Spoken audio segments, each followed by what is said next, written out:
Giorgio Tsoukalos is a protege of Eric von Däniken. Today, he's bringing the ancient astronauts theory to a new generation. Technologically speaking, we were still primitive, and they just gave us a push, a gentle push in the right direction. As in, they taught us in mathematics, they taught us in astronomy, in agriculture, and so on and so forth. Just essentially to guide us in the right direction. When the natives asked these beings, "Where did you come from?"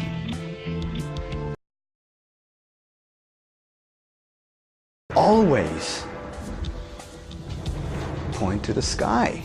When these ancient texts speak of these strange beings that have descended from the sky, we should look at it as such and not add symbolism to it or interpretation. Well, they could have meant this or they could have meant that, when it could be very, very simple. That, hey, we were visited by ETs. This missing link was an extraterrestrial intervention in our genes. Because one thing is extremely clear. A quantum leap happened from us being in the caves, and then all of a sudden, we're building pyramids. The extraterrestrials did not dirty their hands. They had an obedient workforce here on Earth that worshipped them as gods. The Dropa allegedly is an extraterrestrial race that has still survived here on planet Earth. It is absolutely spectacular to see that, electricity was not invented by our civilization. It's been around for centuries. It's just been forgotten, lost knowledge. A lot of these things like electricity, those things were only privy to a select few. The only way the ancient astronaut theory can be disproven is when the extraterrestrials show up and say, "We were never here in the past." Good one, huh? We're here 50 miles north of the city of Luxor in the Valley of the Kings.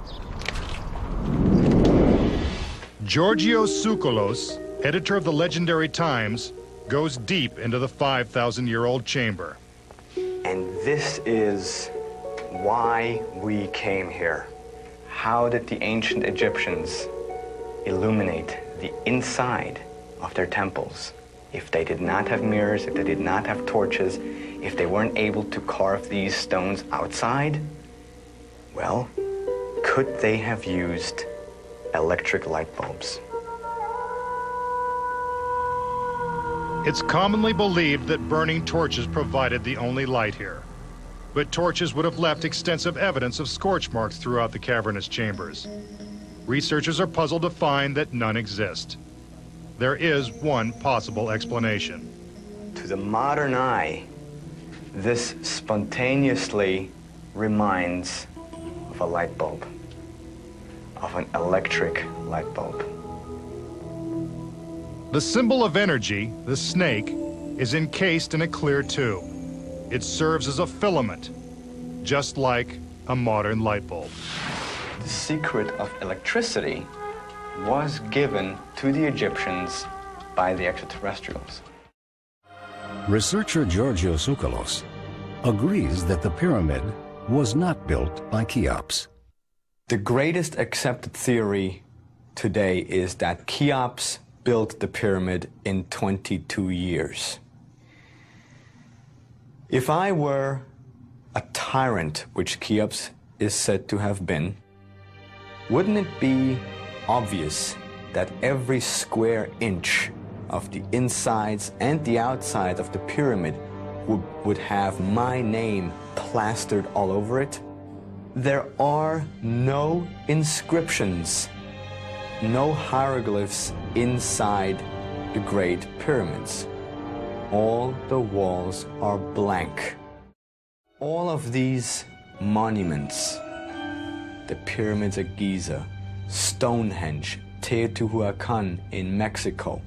All of these monuments are signs. They are messages.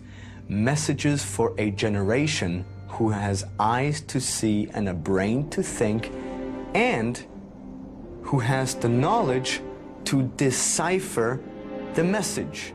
All of these ancient accounts, all of them promise that these extraterrestrials will come back. And they will. The only question is when. Will they come back tomorrow? Will they come back in 100 years? Nobody knows. The only way the ancient astronaut theory can be disproven is when the extraterrestrials show up and say, we were never here in the past. Good one, huh?